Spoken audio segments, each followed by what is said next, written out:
Well, greetings and salutations, test takers. Let's hope my voice can stand up for another hour. It's a long day's journey into night. Busy day for yours truly. Just finished a 66 class. If you're joining us from that class, welcome. Tell us where you're joining us from, what series exam you're taking.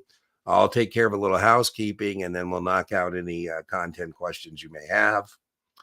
If you do have a question, it's helpful if you tell us what exam you're taking, followed by the question. It's not necessary, but it's helpful because there's different levels of how they test things. And so how they test something on the SIE and how they test it on the 7 could be different. We're here every other Tuesday. Tonight, every other Tuesday, we do a Zoom session. We're doing one tonight. If you want to participate, those are free. And we had like last Tuesday, we had somebody ask me about a spread. And it really doesn't lend itself well for me to either go grab that whiteboard behind me and go through a spread in this kind of a format. And, I told them the 8 questions, but in those sessions that we do every other Tuesday, it's a virtual classroom with a whiteboard, and it lends itself better to pulling up practice questions or doing those kind of things. If you want to register for that, that's free. It's at deantenneytutoring.setmar.com. So we're doing it tonight. If you can't find it, that means it gets capped at 15 and it will disappear when it hits 15. So I had 2 or 3 people today. Where's it at? I go, well, it's done because I don't want to open it up and I got 50 people there, right? So it's 15. It's every other Tuesday. Every other Wednesday night, tomorrow night, we're doing a variable annuity class. I think I got 10 people or so in that. Again, there's a cap. If you can't find it, that means it's already maxed out. And I think I'm only charging $35. I do that a little something every Wednesday. So if you have something you want to talk about, I'll add that to the schedule. I think we got variable annuities this Wednesday. And then again, the following Wednesday, every other Wednesday, we're doing partnerships. So those are the 2 things that are up there. We also have on the Wednesdays, we're not doing the class. We have office hours. Those are free for paid students. Again, you can find that if you're a paid student at deantenneytutoring.setmore.com. I just had somebody today who asked me about calculating accrued interest. I referred them to the replay of the office hour at 5:55, where you can watch me with the whiteboard go over calculating accrued interest. So those are the things that are available on the booking page. Everything on the YouTube channel is free, and everything on the booking page is not free. I'm joking. On the booking page, that's the booking page. The things that are free are the live stream every other Wednesday and the office hour, assuming you're a paid student. That's a good value, by the way, because if you buy the class for $35 and you get the paid office hour and you're the only one who shows up, that's a $250 value because that's what I charge for an hour of tutoring. All right, the best free resource for you is the YouTube channel. And the YouTube channel is organized by series playlists. So if you're taking the SIE, you would see 4 different playlists there. Playlist 1, which is a podcast series overview. I always think you should start with that because that gives you a nice book cover to book cover idea of what is contained within the exam. And those are in suggested watch order, the videos. And then playlist 2 is my explication of the SIE content outline. And again, suggested watch order. And then playlist 3 is the SIE cram course, which is the equivalent of my 3-day SIE class in video format. And then I have a bunch of practice tests and practice questions that you can do. So that's the best way to access the channel. If you're looking for a particular thing like today, accrued interest, put that in the channel search bar. I mean, I sent the person the video, but you could put accrued interest in the search bar or parity or margin or whatever. And, that without doing that, it's like a needle in a haystack. So binging, use the series playlist. If you're looking for a particular topic, put it in the search bar and magically 7, 8, 9 videos will appear where I discuss whatever it is you put into the search bar. And so, sometimes, can you make a video on this? I go, well, there's already 10 of them. So please use the search bar. We have other communities that are part of Guru Nation. And the other communities we have is a Facebook community coming up on 600 members called Baby Brokers Doing Hat Tricks. Baby broker is a term of endearment for rookies in the securities industry. And then a hat trick is 3 successes in a limited time frame. We just had somebody today that did the hat trick. They had an SIE 663. So feel free to check us out over there. We also have Reddit communities. We have R Series 6 for people taking the 6. We have R Series 7 for people taking SIE and Series 7. We have R Series 66. That's for anybody taking a NASA exam. That would be 63, 65, 66. And we have R Series 24 for people taking the 9, the 10, or the 24. The best free supplement, as I mentioned, is the YouTube channel, free supplement. But if you're looking for a paid supplement, I highly recommend the Kaplan Q-Bank. You know, with the 15% discount code at checkout, Guru15, the Series 7 Kaplan Q-Bank can be yours for as little as $55.80. It's almost 4,000 practice questions. It's customizable. You can create custom quizzes, simulated exams. What I like most and makes it best in class, in my opinion, is the performance tracker. The other paid supplement I would recommend to you is Test Geek from our buddy Brian Lee. He's usually joins me this evening. This evening, he's not going to be able to join us, but he's been kind enough to give our viewers a 20% discount on his content, and he's a master of distillation in terms of his video courses. He doesn't talk about anything that is not on the test, and it comes with a nice practice test, which I think has very strong correlation to the actual exam, and the discount code there is Guru20. All right, let's see what we got going on in the comments section. Let me clear that. Now, oh, since I don't have Brian here, maybe I should do this. Let's see.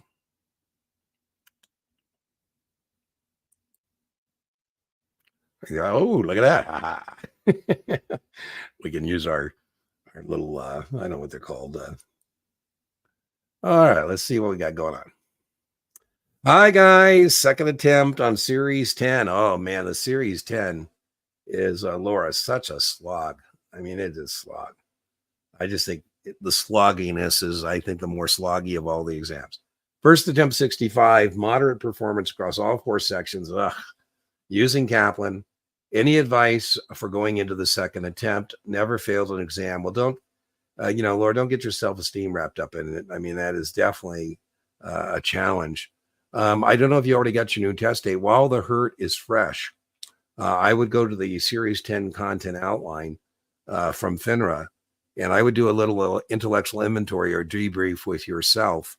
And what I would do is put a plus, a minus, or a 0. Plus means you read that item, you go, I think I know what that is. I'm above par. I got that. 0 means I'm at par passing. Minus means I need some work on that. It's counterintuitive, but what you're looking for is some minuses. Now, it sounds like we've got to bring everything above par, which is a little more of a challenge than if we just, had one thing that we could isolate and say, that's it, let's fix it, and we're done. So I would do that. And then I would refresh and reset. Give yourself 2-3 days to refresh and reset. And then the challenge, and I don't know, Laura, but I find that one of the things that's challenging for men and women taking 9s, 10s, and 24s is making sure they can carve out the time necessary.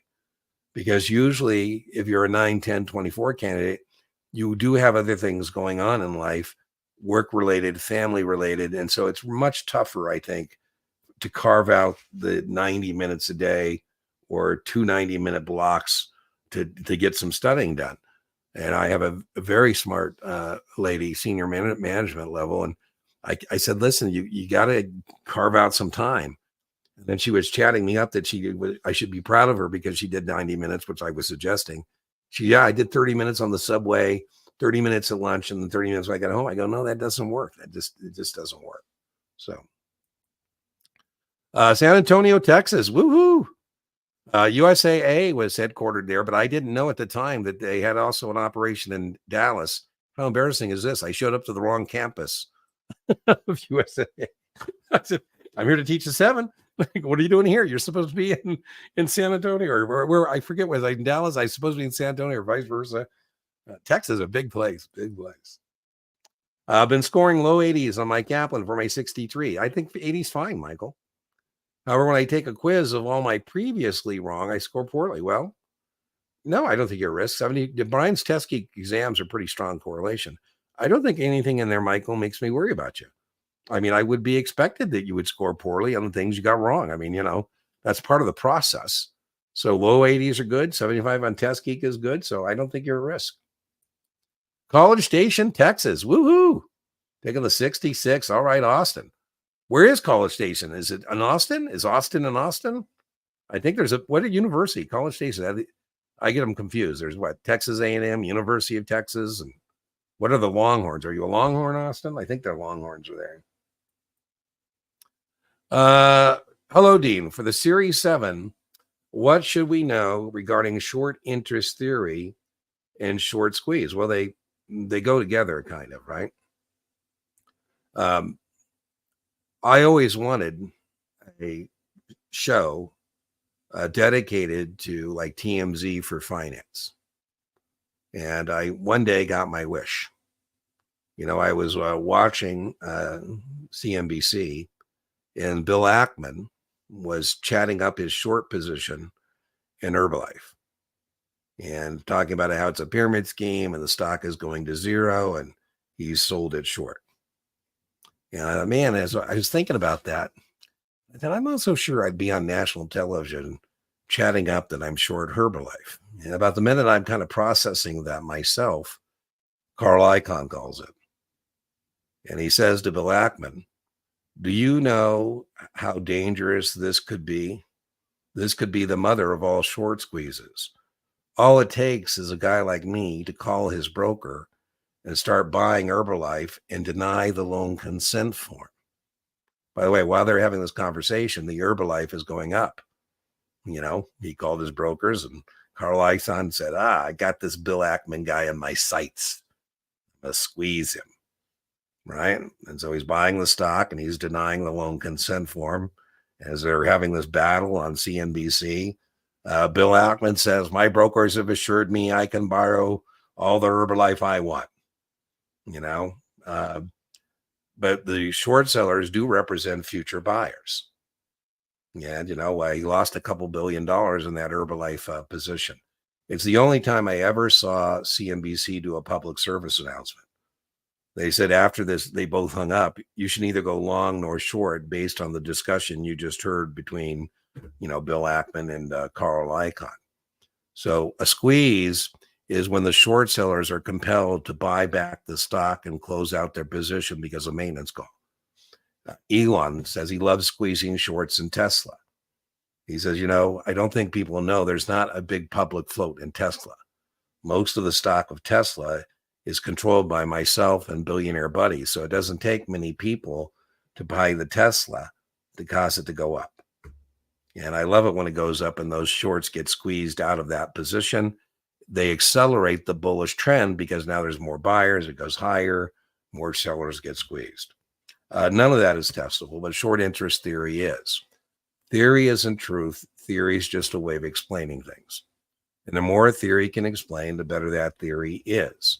So short interest theory is counterintuitive, but it's a bullish indicator because short sellers represent future buyers.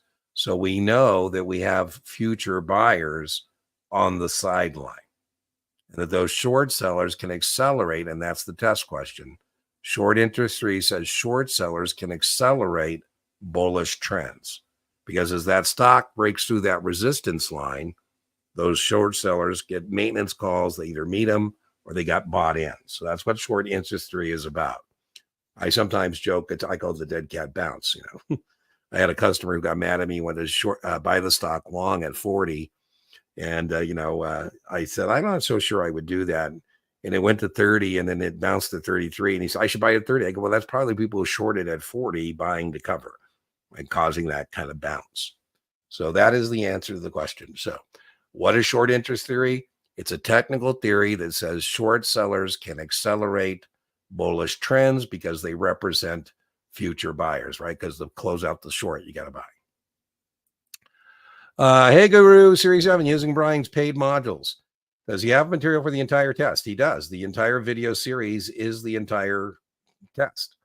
Been watching all his videos, taking good notes. Can I rely on that to help on everything Series 7 besides Past Perfect? Absolutely, but be careful. I get this all the time.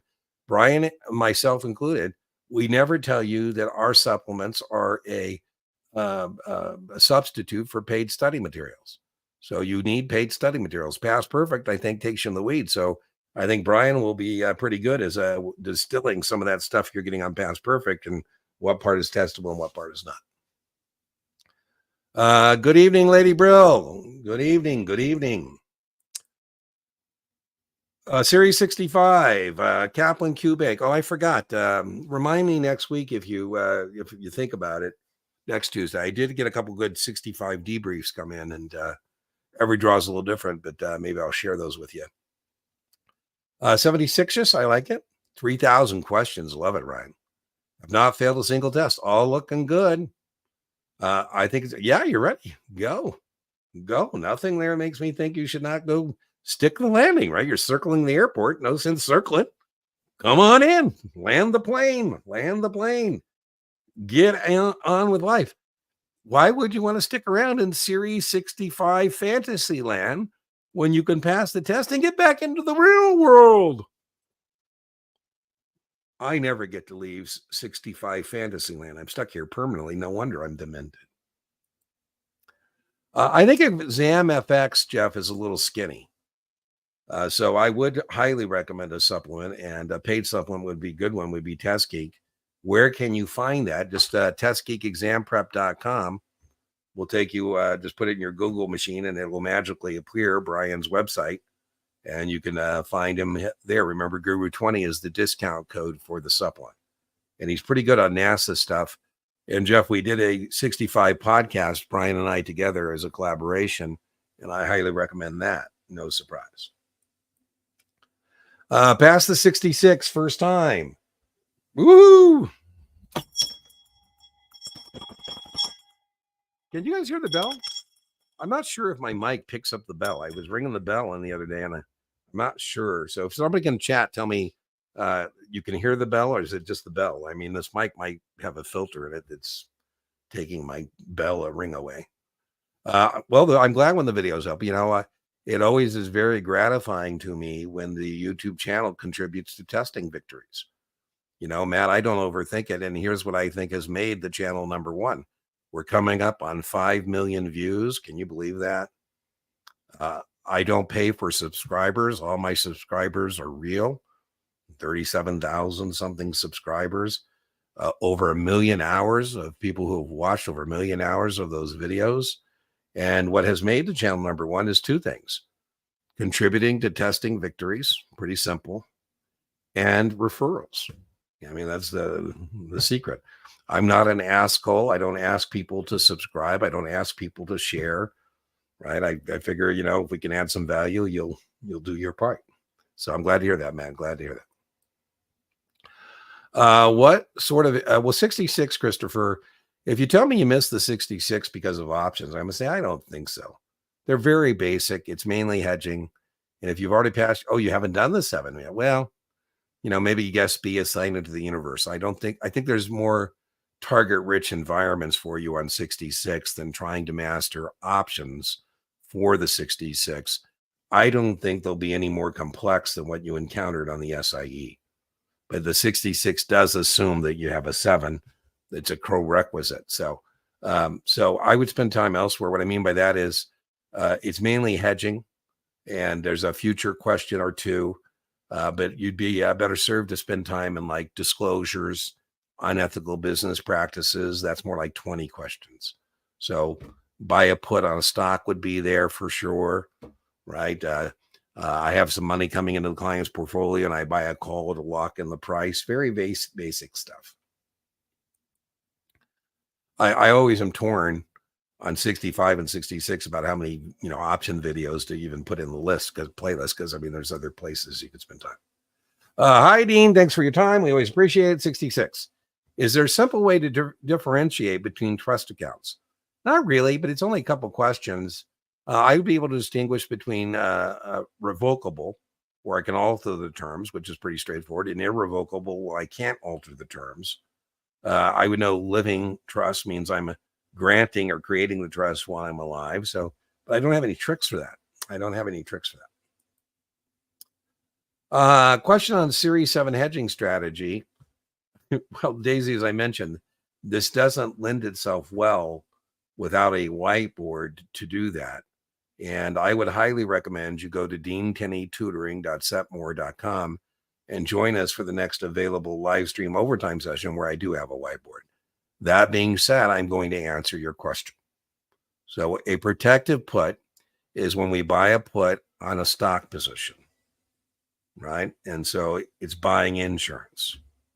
And so I would start with my break even, and then what is my market outlook? And then from there, I can pivot.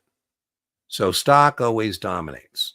So if I buy Apple today at 218 and I buy an Apple 215 put for 3, I'm out 218 for the Apple, 3 points for the protection. I'm out 221. That's my break even. I'm bullish. I wouldn't have bought that stock unless I was bullish. My max gain is unlimited. I didn't put in a ceiling. I put in a floor. So I still have, test question, the ability to participate in a big price increase, but not participate in a big price decrease. So my maximum gain is unlimited. My maximum loss is my break even when I'm out of pocket, 221, to the strike price of my put, 215. Right? Because anytime I want, I can exercise the put, and I'm out of here. So max gain is unlimited. Max loss is break even to strike. I'm not sure what you mean by CP. I don't know what that means. Break even, I gave you that. And then I told you a bullish market outlook. Okay, so covered call. Covered calls, test question, are used to generate additional income. So I buy Apple at 216. I say, Daisy, how would you like to agree to sell high stock you just bought low? Somebody will pay us several $100s to agree to sell Apple at 220 that we just bought at 216. And we can use the premium to lower our out-of-pocket cost. So we pay 218 for the Apple, and we get, let's say, 7 points for the 220 call, 218 minus 7. My net out-of-pocket cost is 211. That's my break even. I did get some price decline protection. Some. The floor is still 0. And falling down, at 211 stairs is just as painful as falling down 218. But you do get some price decline protection, not why we're doing it. We're doing it to generate additional income. I don't participate past the strike. I'm putting in a ceiling, and that's not bueno. We're going to have to give up the Apple at 220. But this sounds pretty good, Daisy. We have 3 sources of profit. One source of profit is what we paid for the Apple to the strike. Another source of profit is the premium. And then we get any dividends that Apple pays along the way. So my max gain is break even to the strike. So 218 minus 7, 211 to 220. That's my max gain. And we do it to generate additional income. I'm not sure what you mean by covered put. This aggravates the hell out of me. So if you sell a put on Apple, so I call my broker and I sell 10 Apple 220 puts. So I'm obliging myself to buy 1,000 shares of Apple at 220. That's 220 grand. Apple right now is 218. This is not testable unless you're taking a 4 or you're taking a 9. But I'm using it to set up, Daisy, what I'm going to talk about next. So just follow along. So my broker is going to say, Dean, to write an option, there's a margin requirement of 20% of the market value. So Apple's at 218. That's $218,000 times 20%. We're going to want from you, Dean, $43,600 in margin. We also are going to make you leave the premium in the account. That doesn't go anywhere. We'll let you subtract the out of the money amount. Apple's at 218. Oh, sorry, 220 put. It's in the money. So I'm going to have to come up with almost $50,000 to do that. Now, covered put means something completely different. Covered put means I don't have to come up with the margin requirement I just went over if I'm short the Apple. Because if I'm short the Apple, there's no problem with the put. Because I need to buy back the Apple anyways to cover the short put position. So I think people get hung up all the time. It's not, I see all kinds of, you do a sell a put on a stock you're short to generate additional income. Yeah, that's not what covered means. And it's stupid because you're capping your gain. And covered put means you're not going to have to come up with what I just told you, the margin requirement, right? And so you're covered in a put if you have two things: cash equal to the aggregate exercise price. In other words, there's enough cash in my account to pay for the stock, or I'm short that stock. Then I'm considered covered on the short put. So I hope that was helpful. The main thing about that short stock, short put is recognizing it still exposes the customer to unlimited loss. So that's the main test question. All right, super chat. Thank you, Ryan. Thank you, Ryan. Super chat. Greetings, Dean. I'm studying for my 63. How do I get access to the STC? Well, I don't know, Benita. I am not a social media influencer for Securities Trading Corporation. I am a social media influencer for Kaplan. So I'm not sure what you're asking me there. I don't have any. Think Ted over there, the STC team, do allow me to put some of their content on my channel. If you're watching, Todd, thank you so much. But I'm a Kaplan guy. So how do you get access? I would just, like anything else, Benita, I think you'd go over their website. Maybe I'm misunderstanding that. I apologize if I'm being facetious for that. I don't think I have an STC 63 up. I think I have a Test Geek on the channel. I have a Kaplan one. I have some stuff there. Hoping you're a great week, Isaac. I'm just holding it together barely. I was sick as a dog the last couple of days, and I'm hoping I don't lose my voice before I finish everything that I have on tap for this week. And I've got to slow down a little bit. I got to slow down. Hope you're having a great week. I hope everybody passes exams. There you go. Love that good energy. I love it. 6 next Monday. Wish me luck. You are wished luck. Wish luck. Still studying 65 country funds in Kaplan's QBank. Well, Lady Brill, find the QID. I don't know if you're joining us for the overtime session, but just find the QID and send it my way, and I'm more than happy to explicate it in video form. So, remember, if you have an explication request, just send it to explication request at guruexamprep.com. And if you've seen the channel, what I do is, I make little videos and I put them up on people that need help with questions. I would tell you, though, Lady Brill, I call that kind of a ghost question. A ghost question is where somebody says there's a question that goes something like, so Kaplan, the QID number, I think it used to be in the right-hand corner, but now I think it's in the left-hand corner. So you don't have to cut and paste it because I have access backstage to Kaplan questions. So you just send me the QID and I can pop it up and see what you're looking at. Pass Perfect, I think, is a reputable vendor. So is Knopman, so is STC, so is Kaplan. I don't think you're risk. Christian, my only comment is, boy, Pass Perfect, they give you, it's better to give you too much, but they give you too much. Too much is better than not enough. But boy, last Tuesday, Brian and somebody was saying that they were being asked to calculate duration, and it's a recognition question, not a calculation question. We were joking that it's probably Past Perfect because they ask you to do all kinds of math that I don't think you're going to see. No, I haven't, Christopher, but you should be able to deal with them. Rights and warrants on the 66 would come under the section called derivatives, and that would include options and futures. And if you do encounter them, they'll be very basic questions. You need to be able to, on exams, to contrast rights and warrants. Rights are short-term and at issuance exercisable below the current market price. They have intrinsic value from the get-go. They're in the money. Warrants are used as a sweetener in conjunction with typically bonds. And warrants test question are long-term and exercisable above the current market price. And if we exercise, we don't have to, but if we do, that would provide additional equity financing to the corporation. And you can trade them, you can exercise them, they can expire.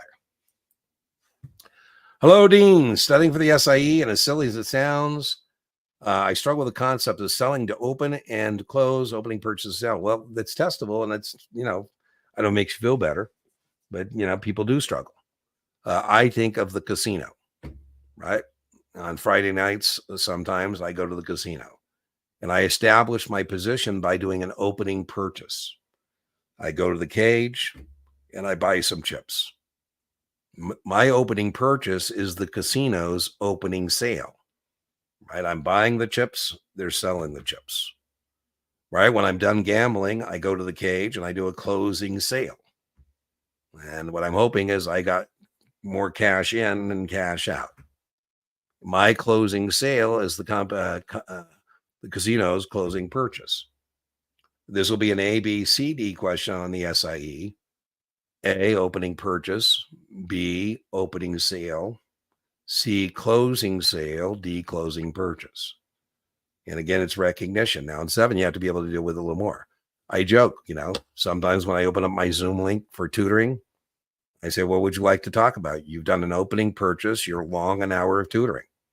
I've done an opening sale, right? You paid the money for the tutoring session. I've received it. So you've done an opening purchase. I've done an opening sale.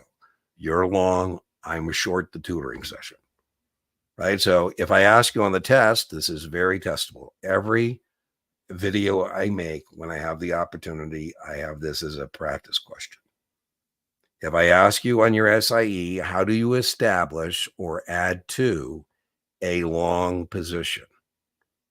That's called an opening purchase. That's how you fill out the order ticket to establish that long position. Remember, there's 2 positions you can establish at a brokerage firm: long positions and short positions. If I ask you, how do you establish or add to a short position? The answer is opening sale. So I tell my broker, I say, let's do an opening sale. That means I want to go short. That's how I establish or add to the short position. And then I told you there's 3 things that can happen to option contracts. They can be traded, they can be exercised, or they can expire. So I call my broker and I say, hey, how am I looking on that Apple 220 call? He says, Dean, it's at 11 now. I go, wow, I did an opening purchase for 7. Let's do our closing sale. Test question. If I ask you, how do you eliminate, reduce, or offset a long position? You'd say a closing sale.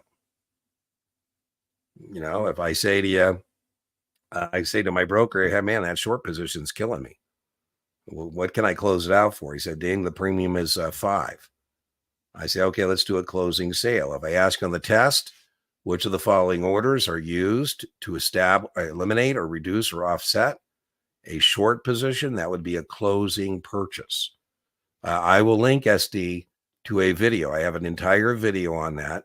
I also have basic introduction to option contracts. I have it there as well.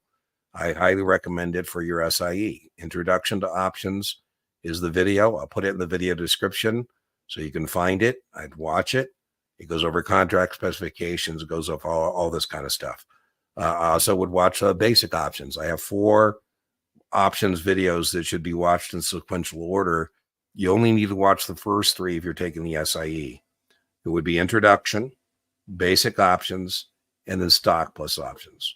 The one that you don't need to watch is advanced option strategy, certainly for the SIE. Oh, man. I feel bad. And here's why I feel bad.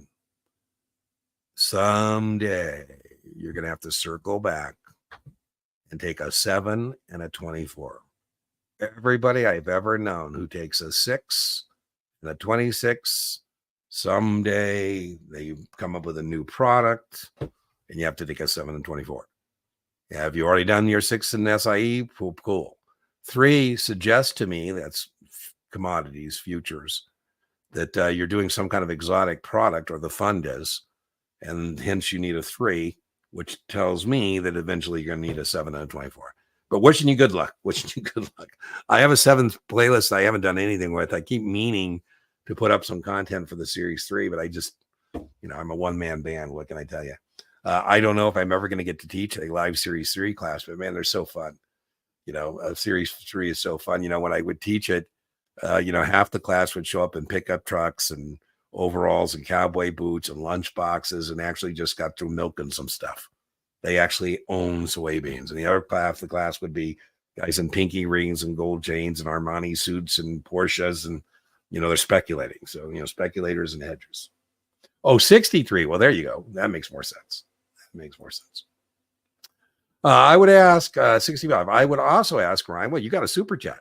You could ask anything you want, man. You're a paying customer now, Ryan. As a paying customer, you have access to those free office hours. Would I recommend any one-on-one tutoring? before a first attempt with those above, or try or fail. Then go 1 or 2. Don't want to waste the first attempt. Long story there. No. I think tutoring should be used to plug the gap. So, many times when I show up in a tutoring session, right, somebody books it and I do the Zoom link and I open it. Sometimes I'll say, well, listen, I don't really think you're prepared for tutoring yet. I mean, I'm more than happy. I do have some private equity firms, Ryan, who will pay me to literally walk their people through this thing without doing the reading. They just want me to do it cover to cover with them. That's pretty damn expensive. I mean, that could be 20 hours at, $250 an hour. So I just don't really think that's the way to go.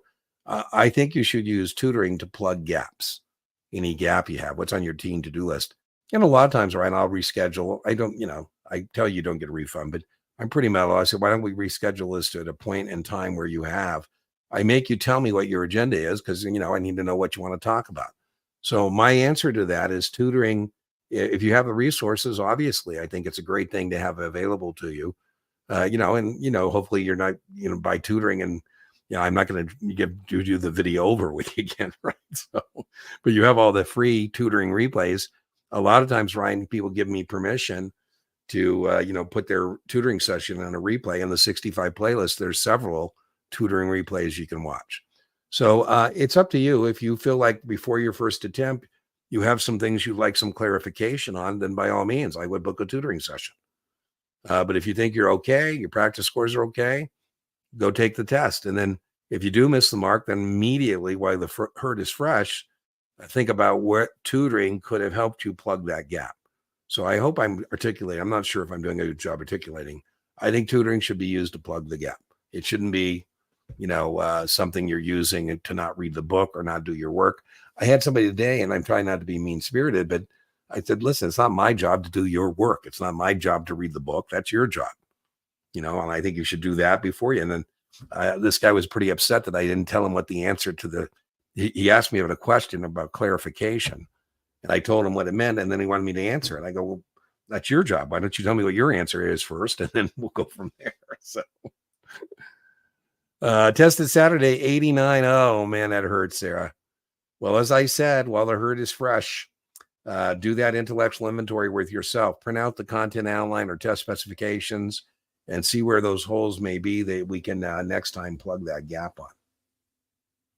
I'll link, Sarah. I have a podcast episode called You Failed, Is It Over? Spoiler alert, it's not. And I'll link that in the video description with that other video that I promised SD about introduction to options. And it has my 5 recommendations about how to respond to that misfortune.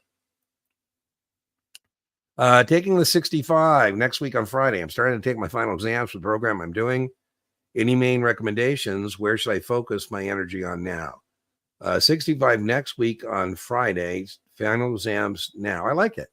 So I would say disagreeable, Sam. How many practice test scores should I see between now and then? Yeah, I don't care what the answer is. It shouldn't be more than 1 a day. And I think we'll know more after you get that first score. I would like those practice test scores to be in the mid-70s. The higher, the better. But if you're below 70, you're at risk. I had somebody have many people get between 60 and 70 and pass. It's just not a place we want to be. So what we want to work on is getting that margin of safety. So I would be doing practice tests followed by remediation. Remediation means going over the ones I missed. Why did I miss them? We're not taking practice tests. So a common misconception. We are not taking practice tests to learn the information. That's not what we're doing. We're taking practice tests to get an intellectual inventory and a mark of where we're at so that we then can target areas for remediation. Now, if you're using Kaplan, it makes it very easy because Kaplan has a performance tracker that will help you find where that is that you need to spend some more time. Hey, man, good to see you. I was your student back in the late 80s. Oh, my God. Talk about blast from the past. Titan Capital, man. Yeah, we were one of the largest branches networks of Titan Capital. I don't know, Matt, what has happened to Titan Capital. My God. But I do, like you, Matt, I have people who show up who I've known from decades ago, including Jeffrey Kilpatrick from Newport Securities. So it's kind of interesting, right? Whether it's Facebook or LinkedIn or whatever the case may be. Man, well, welcome. I hope you're doing well, right? The 80s were very good to me. I don't know how good they were to you, Matt. So I miss the 80s. I miss the 80s. But hey, here we are. What is this? 2024. Wow. Wow. What do you think is a good score when taking SIE practice exams before registering to take the exam? Well, it's not best practice to not have a test date. So I don't buy into your original premise, which is you shouldn't wait to get a date. You should get a date first and then reverse engineer your study effort. You're never going to be comfortable enough where you're going to say, oh, I think I know it and now I'm going to do it. So I think you got to ask backwards. If I were your person trying to help you, I'd say, well, how much time do we have to devote? Let's set a date and then reverse engineer those exams. And I told you what I'd like you to be 7 to 10 days out. I'd like you to be doing mid 70s on those practice tests.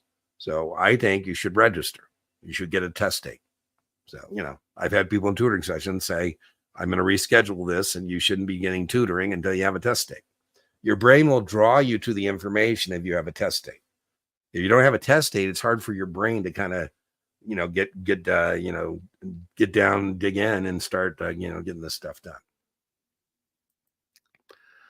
65 a month ago, taken again this Thursday. I missed most of my questions on laws, regulations. I call that registrations. Guy, like, any advice? Yeah. Just make sure you got Thursday. So what is this, Tuesday? In a couple days. You got one more day of work, maybe tomorrow. No, I think what are you scoring? I guess is what I'd ask. Any advice a month ago, taken again Thursday? I'd like to know what your practice test scores are, Tyler. That's what I'd like to know. But I mean, to be honest with you, here's Tuesday. If you're testing Thursday, you got to go with what you got. At some point, you just got to say, I'm going with what I got. And you got to be confident in the execution of your study plan until today. And you got to be confident in yourself. And most importantly, Tyler, on Thursday, you got to be confident in your answers, particularly on a 65. Any NASA exam, boy, you really got to be confident in your answers because, they're pretty good. Confidence is worth about 10 points, and you can't be kissing up and changing answers. Or what if they meant they don't? So that's what I would recommend to you. It cuts in and out, but you can hear the bell. Okay, well, I'm gonna have to figure that out. Maybe I have like one of these boards where you can make like noises and then you hit it like Kramer has. I have it, but I haven't hooked it up. Maybe I'll try and hook that up where I can have a button and it'll have a bell ring. What else? I could have like Kramer. I could have some bulls and some bears. Chicago, love Chicago. I used to spend a lot of time in Chicago. Did I miss your class? I don't know. Did you miss my class? Well, I do my own little evening things under Guru Exam Prep, but I also teach the 7, the first 1-7 a quarter for Kaplan. And my next Kaplan courses, Kaplan contracts with guruexamprep.com. That's me to teach a class for them. And I'm doing a Kaplan SIE October 14th through 16th. And I'm doing a Kaplan Series 7 the following week, which I think is the 21st through the 23rd. So you could actually go there and register for the Kaplan class with a 15% discount.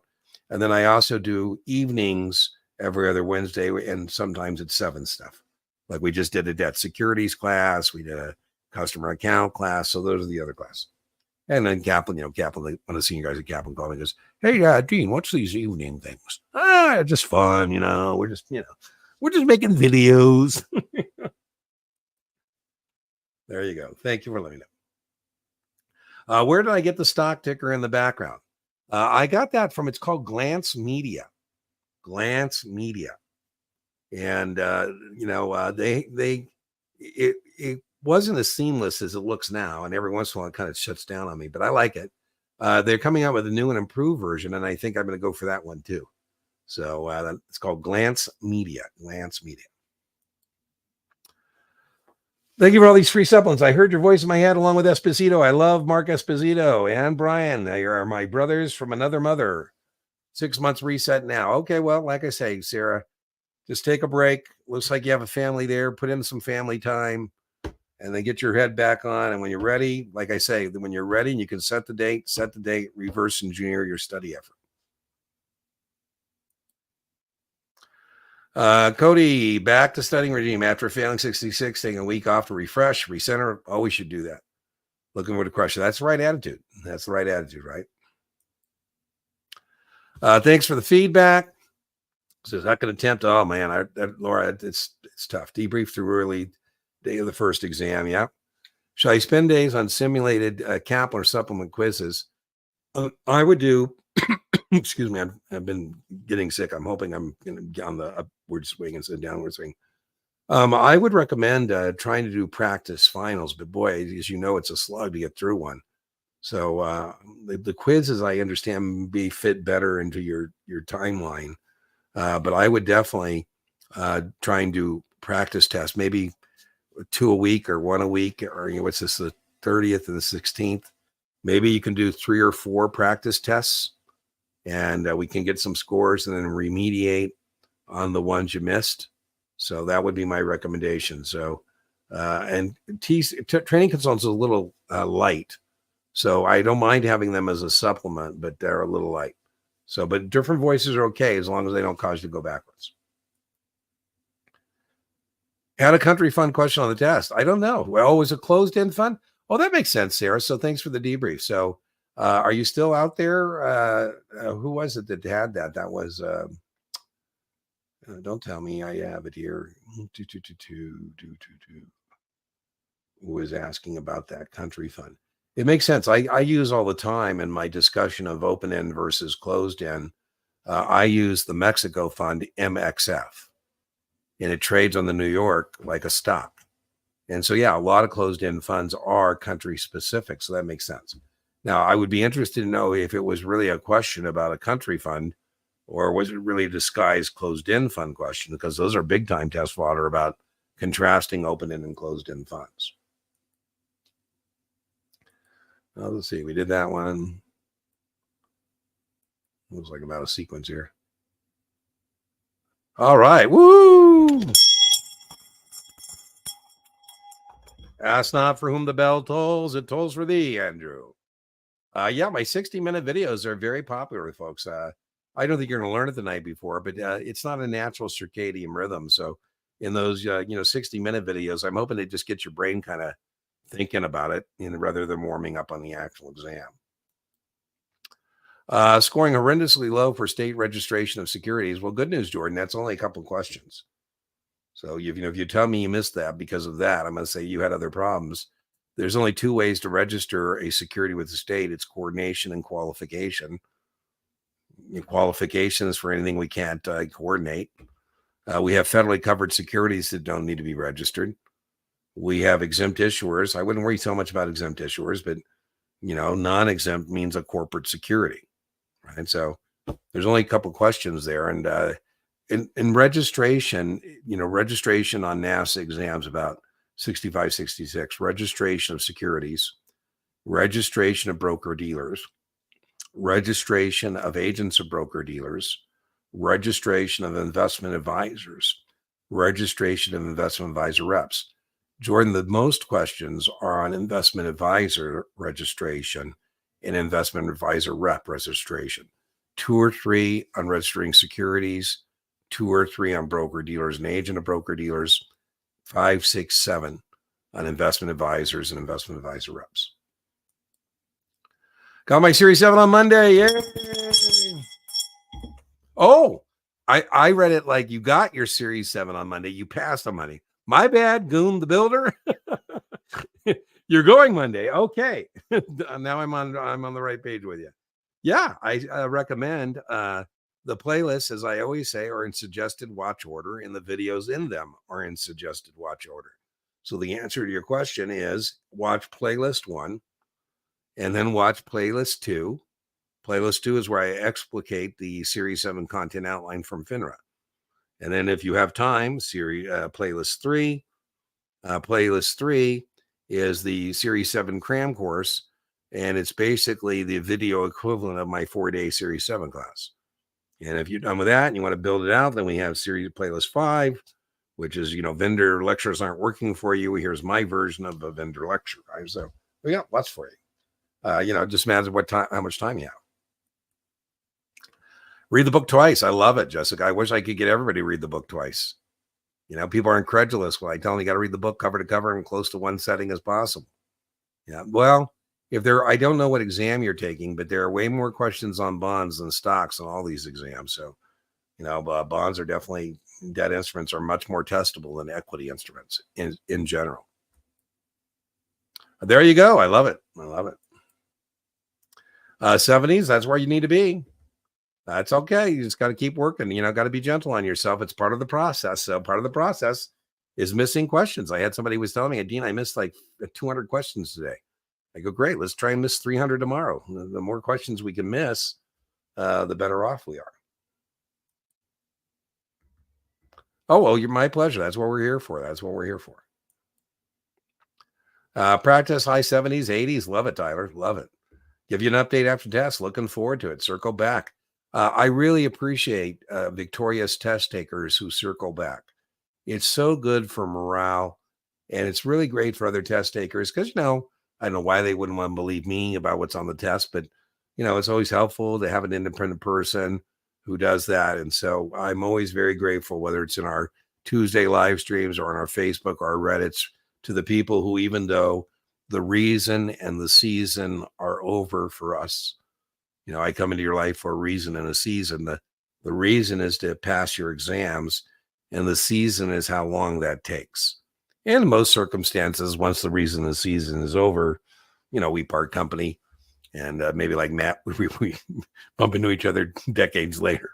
But a lot of people do stay active in the community, and I certainly appreciate it. So do circle back and let us share your testing victory with us. Just past the 66 2 hours ago. Whoa.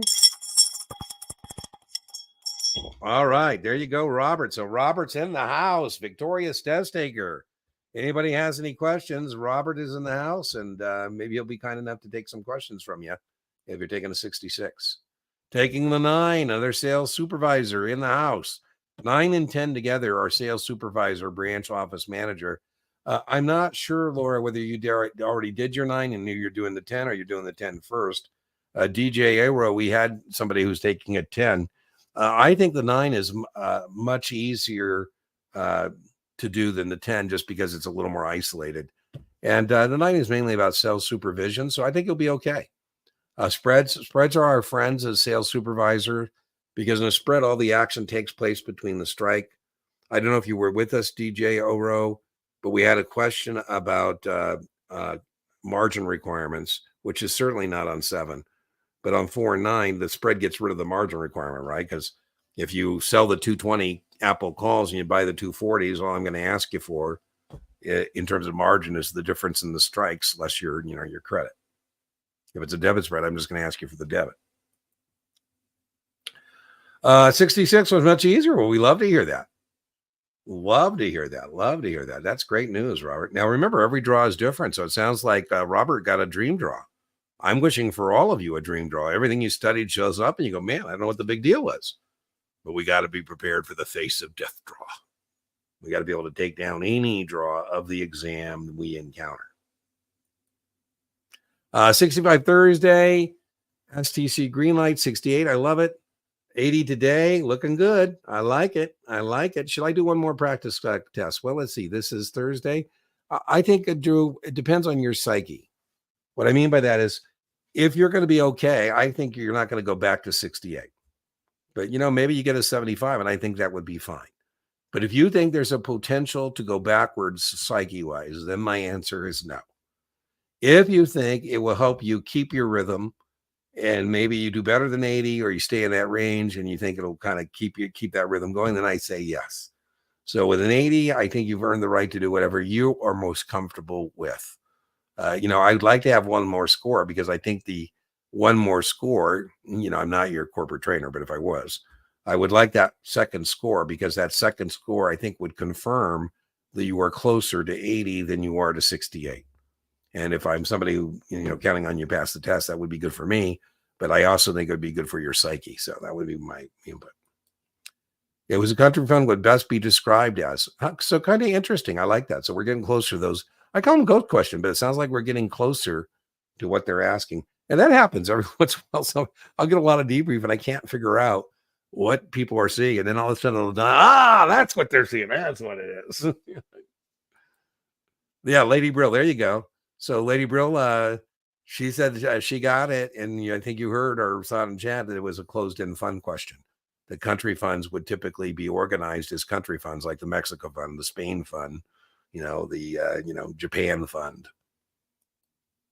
We had a Bill Ackman. I talked about him earlier, but he's a hedge fund guy with a huge social media following, and he had registered to do a closed-end fund IPO, and it kind of fell apart on him. And one of the reasons it fell apart is that investors said, "Well, don't closed-end funds typically trade a discount to pop?"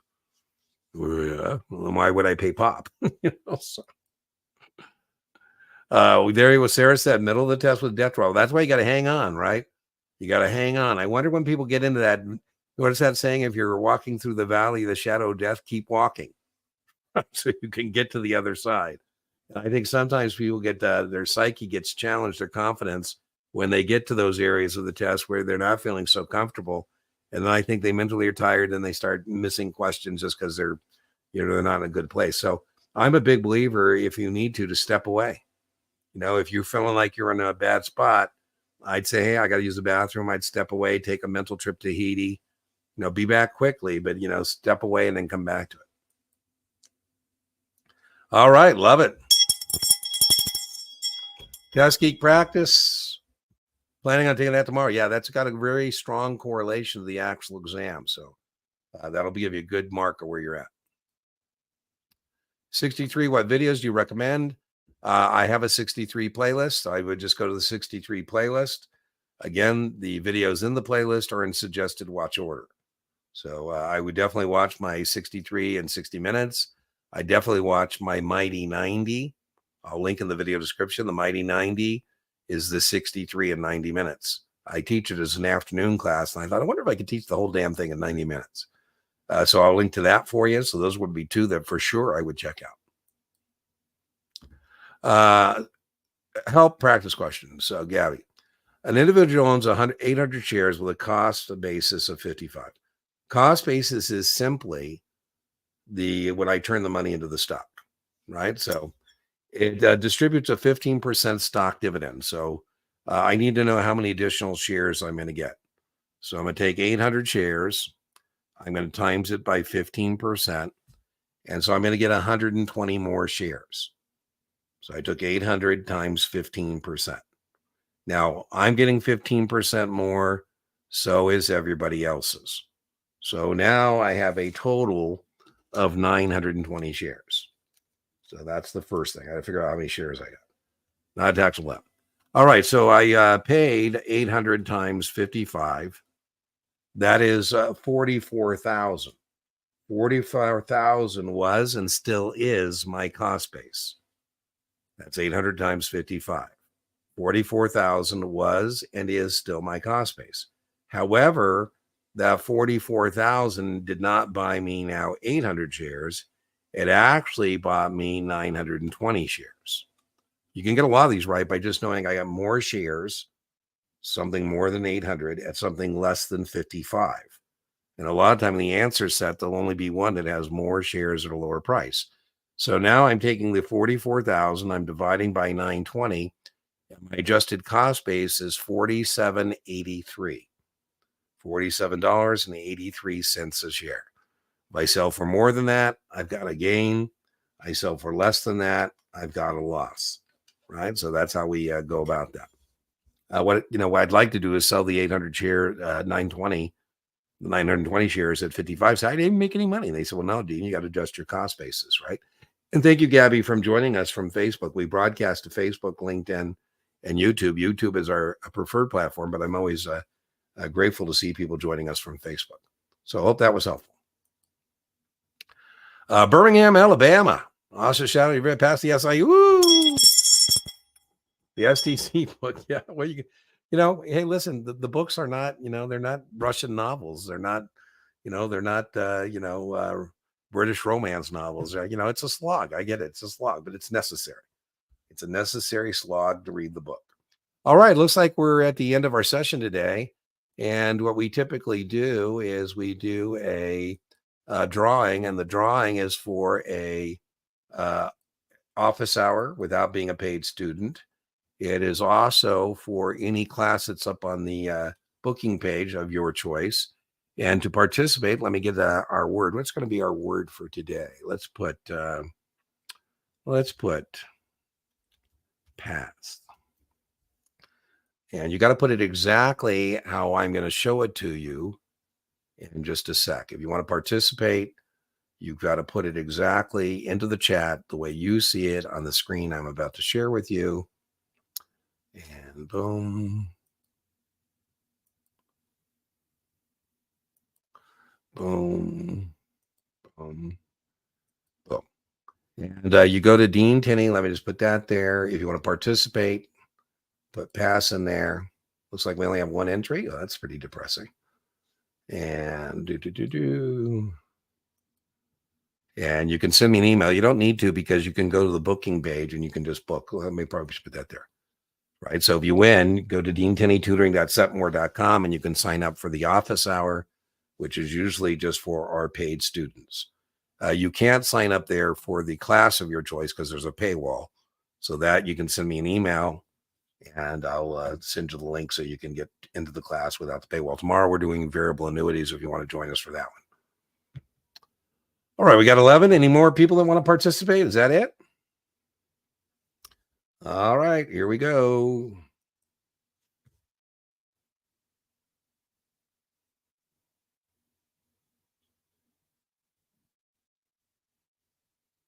All right, Benita. So I'll see you in the office hour, or I'll see you in a class. Kudos. I will see some of you in just a moment, because as I said, we will be doing a live stream Zoom overtime session tonight. And if you're registered for that, I'll see you shortly. In 15 minutes, I'll open up that virtual classroom and see if you want to register for that. Same thing. You go to deantenneytutoring.setmore.com. You'll see the class. You'll see the free live stream.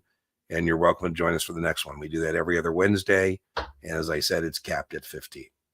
All right, let me go back, see if we got any more comments here. All right, looks like that's it. So remember, inch by inch, your exam is a cinch. Yard by yard, your exam is hard. And I'll see you next Tuesday, 5 p.m. Same bad time, same bad channel.